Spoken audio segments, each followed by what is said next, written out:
بسم الله الرحمن الرحيم الحمد لله رب العالمين وبه نستعين في أمور الدنيا والدين إلهي baa mahad u sugnaatay mulkii mahad iskale subxaanaه wa tacaala koomkaana keenay islaam naga dhigay dantayada inaan ka hadalna noo sahlay la bariyey subax barqaa weeye taariikhdu tahay 17 bisha 18 bisha haddii alla ku idmahayo bisha la yiraahdo bishii shanaad 18 May bishii shanaad May la yiraahdo 15 weeye alxamdulillaah ilaahay baa mahad u sugnaatay saaniyana waxaan u mahad celinayaa idaacadda goobjoog iyo shaqaalaheeda iyo maamulkeeda iyo madaxdeeda ayaguna waa mahadsan yihiin fursada ay siiyaan ayaguna waa ku mahadsan yihiin waxaan kaloo rabaa inaan meeshan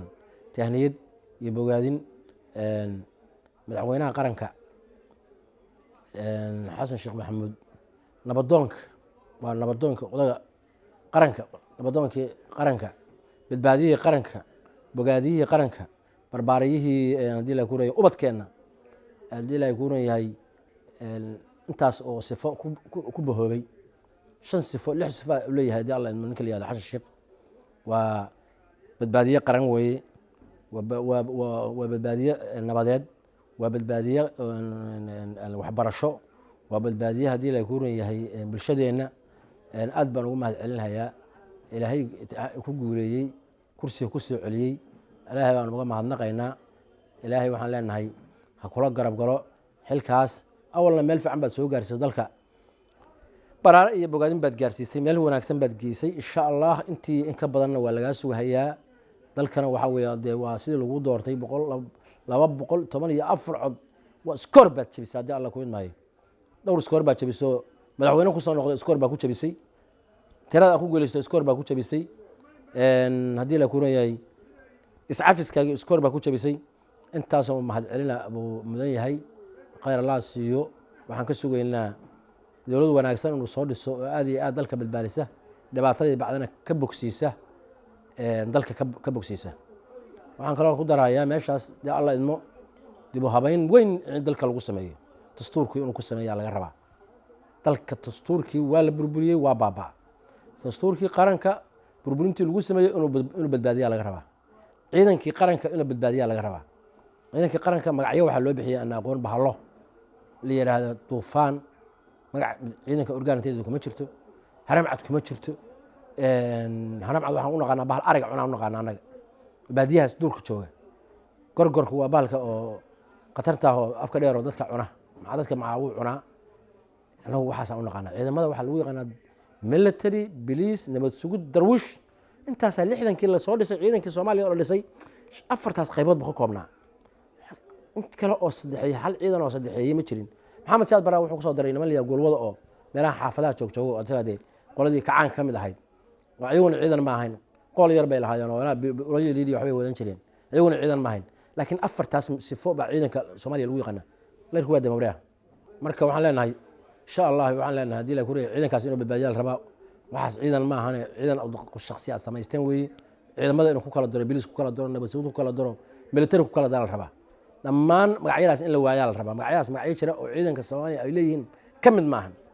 waa ciidamo bahalo u samaysan bahalana anaga ma naqaan ciidankuna bahalo kuma jiraan bahal ciidanka Soomaaliya bahal maahan bahal dadka cuna ama xoolaha cuna maahan waa dad bini'aadana oo ciidana oo dadka shacabka u nimriya oo wanaagsan baa lagu yaqaan ciidanka Soomaaliya marka ciidanka Soomaaliya waxaan leenahay ciidanka Soomaaliyeed lagu soo cesho xukuumadii la soo cesho xukuumad wanaagsan la soo dhiso intaasaan ku baaqayaa insha Allah badbaadiyaha ummadana waxaan leeyahay dalka badbaadinaysa hadii alla idme aad baan kugu mahad celinayaa anigu Suudaankii 9ka Soomaaliyaanahay intaasaan taaniyad kugu soo dirayaa idaacadda hadda koorna waa ka hadlo taaniyadaadii ilaa habeenkii dhaweyd maanta waxaa laga joogaa 5 bari ilaa maanta waa wadaa taaniyadaadii ma wadaa 52 cod markaad maraysay ayaan hambalyo kugu soo qora 52 cod wallahi sabeen hayn saxafi baan ku fiirsanay 52 cod soo marayaan u soo qoray ana hambalyo salii maxaad aragtay isaga madaxweyne dalka ah insha Allah soo daa su'aashaadii waxa asagu uu rabo la raba waxa wanaagsan asagu doonayo la doonaya nin waxa la rabaa in qabyaalad sidoo kale qabyaalad aqoon dabada Soomaaliya isugu mid tahay kan la dhashay kan kale isugu mid yahay wadanku isugu mid yahay gobol gaar ah aan u xaglinayna gobolada dhan isugu mid yihiin ku ka soo jeedo iyo midka banaadir ku fadhiyo iyo midka Jubbaland iyo midka Koonfur Galbeed isku mid yahay ra'iisul wasaaraha la rabaa ra'iisul wasaaraha waa sifaala akhlaaq ku sifoobay dabeecad ku sifoobay nabadoon way oday nabadoonka Xasan Sheekh uu yahay iyo odaynimada uu yahay iyo sidoo wax u dhaqaayo ra'iisul wasaaraha wax u dhaqaal rabaa ra'iisul wasaaraha cadii fadhiistaada xoogaa qabiil u janjeera iyo midna lama rabo waxaan rabaa dawladdaas inay isla jaan qaado hadii la rabo horumar gaarto waa nin sifo fiican inuu keeno nimanka hadda oo isbahaysiga uu leeyahay xulafada uu leeyahay maamul goboleedyadana in wanaagsan oo qabyaalad iyo qurun iyo shida iyo dad aan qoon waa inay keenaan dalkana waa inay u dhibniyaan dalka Soomaaliya wuxuu ku gudbi karaa in hore loo socdo gadaal loo noqdo ma fiicna ra'iisul wasaaraha laga raba iyo xukuumadda laga raba intaas laga raba dalka inay badbaadiyaan maanta dalku waa burburay 5 sano dib dhac u maray dalka waxa weeye xoreyn buu u baahan yahay dib u fiirin buu u baahan yahay dib dhaqaalaha dib loo fiiriyo u baahan yahay dib in loo abaabulo u baahan yahay intaas xukuumaddeeda wax ka bixi kara ee madaxweynuhu iswato oo isku duuban baa ka bixi kara intaas ka bixi kara marka waxaan leeyahay xukuumadda loo baahan yahay waa sida noocaas sifadaas weey sifada odaga aan ka aaminsanahay sifka ka mid ah ra'iisul wasaaraha waa inuu noqdo sifooyin ka mid ah waa inuu noqdo isku dhamaa isku filaashana isku dadku boqolkiiba boqol ilin waa yeelanaya laakiin boqolkiiba boqol yeelan maayo laakiin qofku waxa la rabaa boqolkiiba 65 ama 75 waa inuu keenaa sifada wanaagsan waa lagu sheegaa Bimaalow Center moolka Bimaalow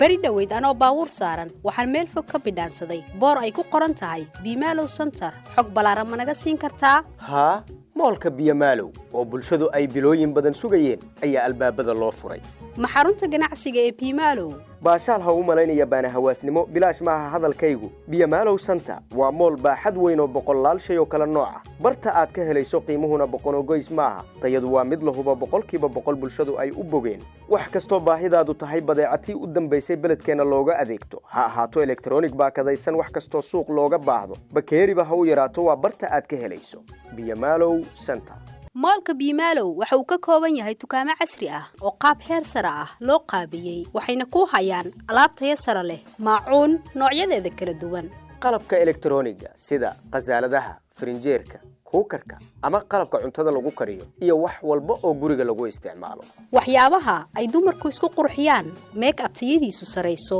iyo udug nooc kasta leh dharka dumarka waa labiskii u dambeeyay oo quruxdaada soo saaraya qaybta qalabka ceelasha iyo tubooyinka wax kasta oo aad u baahan tahay waxa aad ka soo dukaamaysan kartaa Bimaalow Mall adiga oo aan la soo kulmin ciriiriga suuqyada kulayl iyo rafaad waqti badanna uusan ka lumin qiimuhuna waa mid aan ku eriyay Bimaalow Center xarunta ganacsiga ee Bimaalow barta uu ku yaalo waa afaafka hore ee suuqa bakaaraha iyo agaarka masjidka barakaysan ee macallin Bimaalow